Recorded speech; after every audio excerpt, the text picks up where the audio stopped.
వాళ్ళు ఆశ్రయించబడిపోతున్నారు అని అనుకోవద్దు. వారు గడ్డి వలె వెండిపోతారు. వారు ఎంత పచ్చగా త్వరగా ఎదిగారో అంతగా కూర మొక్క వలె వారు వాడిపోతారు. అయితే దేవుని బిడ్డలు ఆశీర్వదించబడతారు. యెహోవా యందు నమ్మికుంచి వారి ఉంచి మేలు చేయి. చెడు మార్గాల్లోకి వెళ్ళిపో దానిని చూసి. మేలు చేయడం ఆపొద్దు. 3వ వచనం, దేశమందు సత్యమును అనుసరించడం మానొద్దు. సత్యంగానే ఉండు.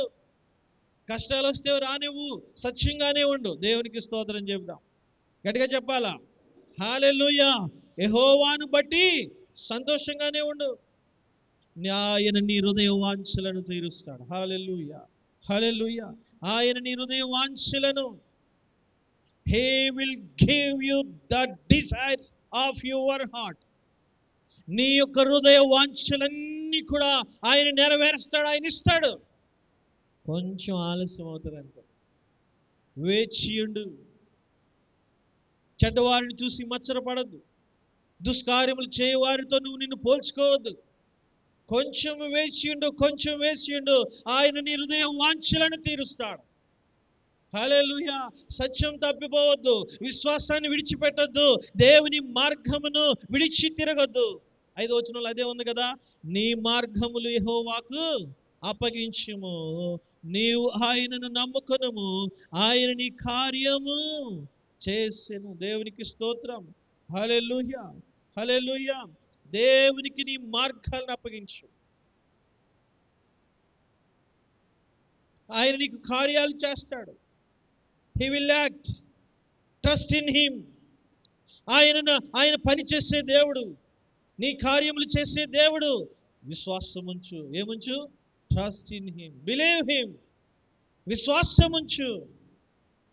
ఎంత గొప్ప వాక్యం అండి ఇది.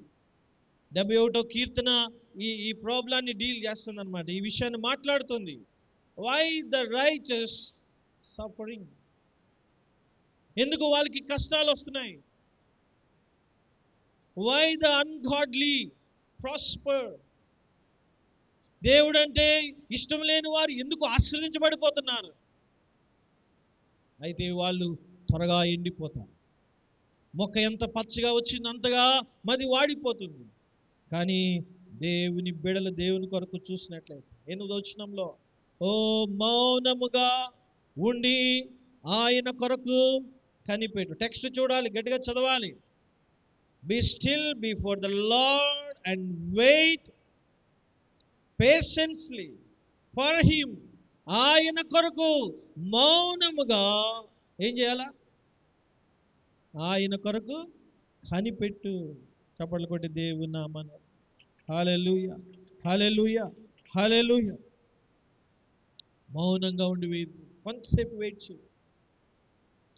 వెయిట్ చేయి. దేవుడు నిన్ను ఆశ్రయించే రోజు కొరకు వెయిట్ చేయి. దేవుడు నిన్ను దీవించే రోజు కొరకు ఆశ్రయించే దేవుడు నీ జీవితాన్ని పచ్చగా మార్చే వరకు నువ్వు వెయిట్ చేయి. ఆయన కొరకు కనిపెట్టు. Wait patiently for him. ఆయన కొరకు ఓపికతో నువ్వు ఆయన కొరకు కనిపెట్టు. అండ్ మరొక వచ్చిన 49 కీర్తనలో కూడా ఈ టాపిక్కే భక్తుడు డీల్ చేస్తాడు. 49లో, సర్వజనులారా ఆలకించండి, సామాన్యులేమి, సామంతులేమి, ధనికులేమి, దరిద్రులేమి, లోక నివాసులందరూ మీరందరూ కూడా ఏకముగా అందరూ ఆలకించండి అని చెప్తున్నాడు. కోరహు చెప్తున్నాడు.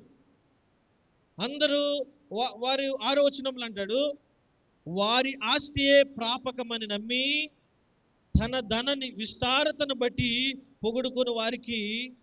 ఇక్కడ చూడండి, ధనవంతుడు పొగిడిపోతుంటాడంట. వాడి ఆస్తి వాడికి ప్రాపకం అనుకుంటాడంట.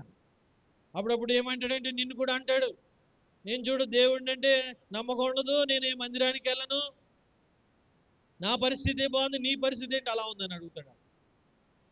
వాడి ధనాన్ని బట్టి వాడు పొగుడుకుంటాడు.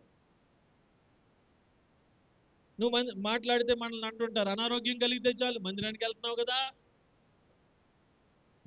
మరి ఏదైనా కష్టం వస్తే చాలు నువ్వు దేవుని మందిరానికి వెళ్తున్నావు.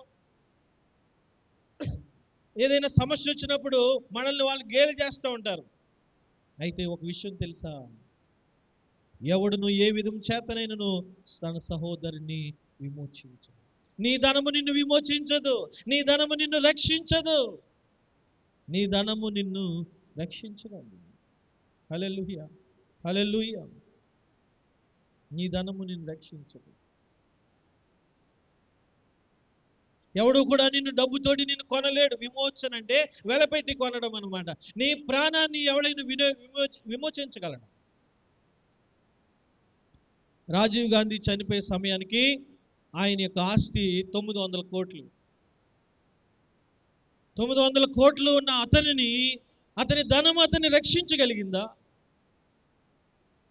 ఒక స్త్రీ ఆయన పేల్చి చంపేస్తుంది. 900 కోట్ల ఆస్తి ఉన్నా కూడా అతన్ని అందుకనే వాడు ధనమును బట్టి పొగుడుకుంటాడు, దేవుడు లేకుండా వాడు తిరుగుతాడు. అయితే ఎవడును ఏ విధము చేతనైనను వాని సహోదరుని విమోచించలేడు. వాడు కుళ్ళు చూడకుండా నిత్యం బ్రతుకుతాడా? వాని నిమిత్తము ప్రాయశ్చిత్తం చేయగలిగిన వాడు ఎవడుంటాడు? దేవునికి స్తోత్రం. వాడు కుళ్ళిపోవలసిందే. వాడు ధనవంతుడైనంత మాత్రాన, రాజు అయినంత మాత్రాన వాడు చావకుండా ఉంటాడా? కుళ్ళు చూడకుండా ఉంటాడా? మీరు చూడండి, ఈజిప్ట్లో మమ్మిఫికేషన్ అంటారు. కింగ్స్ని కుళ్ళిపోకుండా ఏం చేస్తారంటే దాస్తారు. ఎందుకంటే మళ్ళా వస్తాడట. వాడిని ఎవడు విమోచిస్తాడు? వాడు రాజు అయినంత మాత్రాన వాడిలోనికి మరలా ప్రాణం ఎలా వస్తుంది?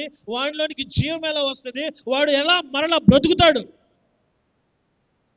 ఎవడిని విమోచించలేడండి. రాజు అయినంత మాత్రాన విమోచించలేదు. ప్రధానమంత్రి అయినంత మాత్రాన నీ ధనము నిన్ను రక్షించదు, నీ అధికారము నిన్ను రక్షించదు. ఇది మీరు అప్పుడప్పుడు మనకు అనిపిస్తూ ఉంటుంది, వాడే బాగున్నాడు కదా, వాడి పరిస్థితే బాగుంది కదా. నో, అలా ఆలోచించుకో. నువ్వు అన్గాడ్లీ పీపుల్తో నువ్వు కంపేర్ చేసుకోవద్దు. ఈ వాక్యం అర్థమైన వారు ఒకసారి గట్టిగా దేవునికి స్తోత్రం చెప్పండి. Hallelujah, hallelujah. Don't compare with ungodly people. దేవుని ఎరుగని వారితో మిమ్మల్ని మీరు పోల్చుకోవద్దు.